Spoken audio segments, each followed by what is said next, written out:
এইটো মই কোৱা নাই। কিন্তু বিজেপি যদি ইচ্ছা কৰে তেনেহ'লে আজি বিজেপি চৰকাৰ বনাব পাৰে, এইটো মই কোৱা নাই। কিন্তু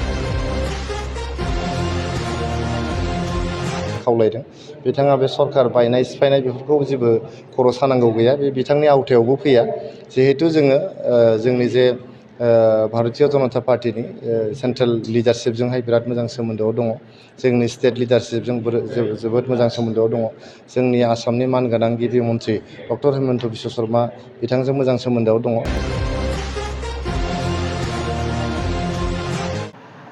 खुलुमबाय, नोंथांमोना नुनो मोनदोंना दाख्लैबावैहाय सासे इएम BTR नि सिङाव थानाय सावस्रि बिफाननि इएम एबा हेल्थ एन्ड डिपार्टमेन्टनि इएम बिजेपि पार्टीनिफ्राय देरहासारनो हानाय MCLA बिथाङानो जाबाय मानगोनां अरुप कुमार दे।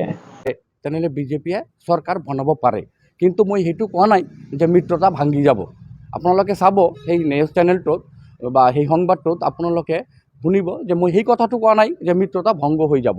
মই কৈছিলোঁ যে বিজেপি দলে বিচাৰিলে সম্ভৱ হ'ব পাৰে, কিন্তু এক ছেকেণ্ডত ভাঙি আমি বেলেগ চৰকাৰ বনাই দিম, বিজেপি চৰকাৰ বনাই দিম, এইটো মই কোৱা নাই। কিন্তু बिथांनि बुंनाय राव बेनो जाबाय एक सेकेन्डआवनो मा होनदों सरकारखौ, दानि सरकारखौ फोजोबनानै बिजेपि सरकार हारसिङै दानो नाजानाय। रायजो राजा नोंथांमोन, बेबायदि बुंनो हालायनाय सासे बे जाबाय अरुप कुमार दे। दिनै मानि थाखाय निमाहा बिफिननो गोनां जाखो बिनि सोमोन्दै आङो माखासे बाथ्रा फोरमायनो सानदों रायजो राजा नोंथांमोन। सरि खैबाथा सरि।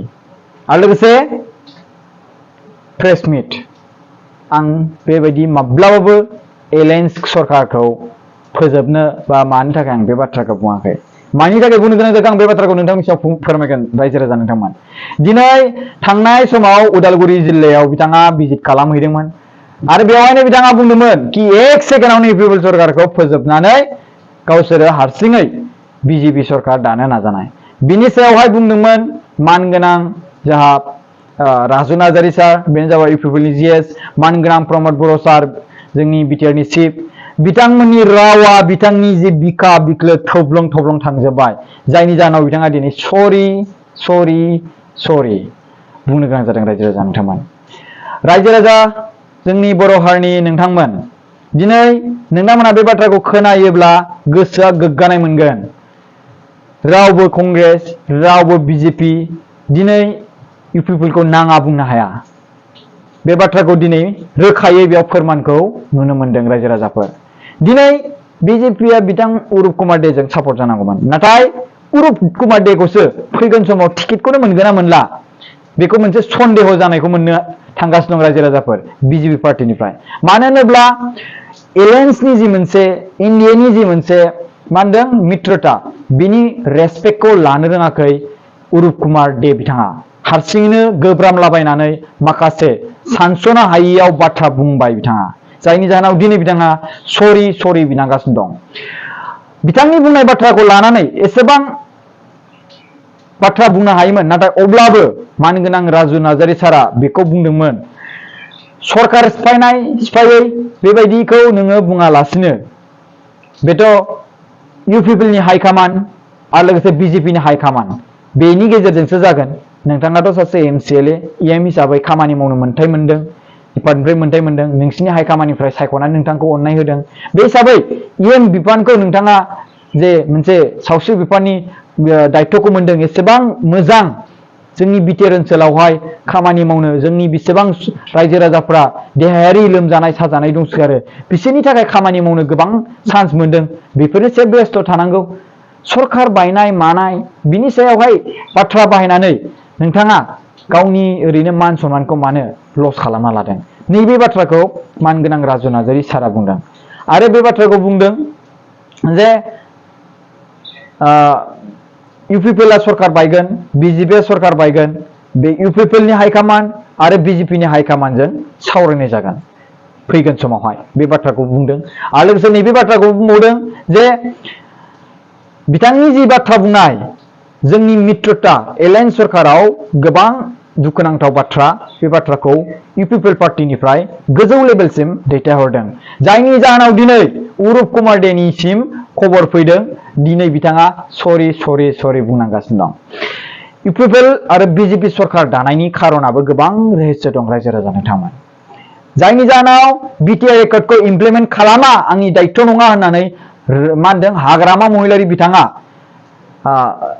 मा बुंदोंमोन कि आंनि रेसपन्सिबिलिटि गैया। जायनि जाहोनाव BTR रेकर्डनि जि दफाफोरखौ सुफुंजोबनो एरिया बारायनाय, गामि सोसननाय, राजा लामा बानायनाय, बानासुर राजा लामा बानायनाय, गोबां बिथिङाव डेभेलपमेन्ट इनस्टिट्यूट इउनिभार्सिटि नङा होमबा सरि इनस्टिट्यूट कलेज जि दफाफोराव लिरनाय दङ बैफोरनि दफाफोरखौ इमप्लिमेन्ट खालामनो थाखाय मानगोनां हाग्रामा महिलारि सारा बुंबाय जे आं इमप्लिमेन्ट खालामा। जायनि जाहोनाव दिनै बैफोरखौ इमप्लिमेन्ट खालामनो थाखाय BJP सरकारा UPPL पार्टिजों एलायन्स खालामनानै थागोन जेब्लासिम 100% का बियो जेब्लासिम BTR नि एकर्डनि दफाफ्रा जोबस्राङा रायजो राजा नोंथांमोन। दिनै अरुप कुमार दे बिथाङा मेन्टेलिटि मोनसे प्रेसार जादों। आं एनालाइज खालामदों बिनि सायावहाय।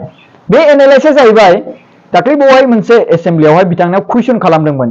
BJPआनो BJPनियाव कुइसन खालामदोंमोन।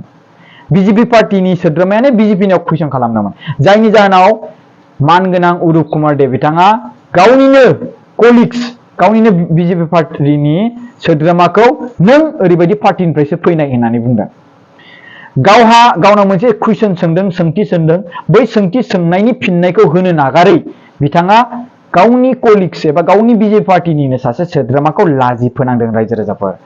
सासे EMनाव बेबायदि केरेक्टार थानांगौ जानो आं सानो बेबायदि केरेक्टार थानो नाङा। आसा खालामो बिथाङा बुजिबाय दायो। जायनि जाहोनाव बिथाङा सरि बुंगासिनो दं। आरो लोगोसे बे बाथ्राखौ बुंदों बिथाङा जे आंखौ सासे रिपर्टारा सोंदों। स' बे मोनसे बानायनाय बाथ्रा जानांगौ। मानो होनोब्ला बिथांनाव जेबो प्रुफ गैया, अडिअ'बो गैया, माबो गैया। आरो लोगोसे बे बाथ्राखौ बुंनो सानदों रावबो रिपर्टारा बेबायदि नोंसोरो दिनैनि समावनो सरकार दानो हागोन बेबायदि सोङा। फैगोन समावसोखा। दाथ' मित्रता बेथ' एलायन्सआथ' बिदि जोबाना फैगोन समावसो जाय बांसिन मेजरिटिजों सरकारखौ माने मा होनो केन्डिडेट देरहानो हायो बेनो सरकार दानो हायो। आरो लोगोसे मोनसे बाथ्रा बेखौबो आं बुंनो सानो रायजो राजा नोंथांमोन दिनै दा समावहाय बांसिन मेजरिटि गोनां BTRनि सिङावहाय पार्टियानो जाबाय UPPL। देरहानाय समाव नंगौ UPPL पार्टिनाव दंमोन। नाथाय जेब्ला UPPL पार्टिया गोबां मोजां खामानि मावगासिनो दं जायनि जाहोनाव मोजां खामानि मावनायनि थाखाय बिथांमोननि केन्डिडेटफ्रा साफा खारै दिनै UPPLआव हाबफैनानै दिनै हाइएस्ट नाम्बार 1 रेंकआव दं UPPL पार्टिया। नाम्बार 1 रेंकआव रायजो राजा नोंथांमोना नायनो हागोन आरो केलकुलेसन खालामनो हागोन। मानगोनां रायजो राजा नोंथांमोन गोसोब्लानो मानगोनां प्रमद बर' सारासो गोसोब्ला बिथांनि EM भटखौ 1 सेकेन्डआवनो सेनो हायो ना नंगौ नङा। नाथाय UPPL पार्टी दैदेनगिरिफोरनियाव बेबायदि थगायनाय, बेबायदि एरोगेन्स, बेबायदि माबा मोनसे गाज्रि सोमोन्दो थानो नागिरनाय, जाय मानसि सोमोन्दो लानानै मोजाङै सरकार दालांनो होननानै थांखि लाखानाय एग्रिमेन्ट बा मोनसे मा होनदों सरकार दाखानाय बेखौ सिफायनानै गोदान बेबायदि दानाय गाज्रि हुदा गैया। जायनि जाहोनाव फैगौ इलेक्सनाव जुदि जायोब्ला बे डिफारेन्स गावबा जाय देरहादों बेनो सरकार दागोन नङा होमबा। जुदि नोङो 40निफ्राय जुदि 21 सिम मोनबायथ' हारसिं सरकार दानो हाखाबाय ना नङा होमबा। स' दिनै अरुप कुमार दे बिथाङा राजु नार्जारी सारखौ प्रमद बर' सारखौ थोर गिनानै दिनै बिथाङा सरि बुंदों प्रेस मिट बायदियाव आरो लोगोसे मबाइल कल बायदिसिनाफ्राव आरो लोगोसे गोजौनि हाइकमान्डनिफ्राय आं एसे बायदि मोनथिनाय मथेब्ला फिउचाराव बिथाङा एलायन्स सरकारनि जि मोनसे सोमोन्दोखौ गाज्रि खालामनो थाखाय थांखि लानायनि थाखाय बिथाङा सिट मोनगोना एसे आसा खम बायदि आरो लोगोसे थाबैनो बेनिफ्राय रेसपन्स मोनगोन बायदि मोनदों गोजौ लेभेलनिफ्राय जे बिथाङा बेबायदि बुंनायनि थाखाय बिथांनि सायाव मा डिसाइड लायो।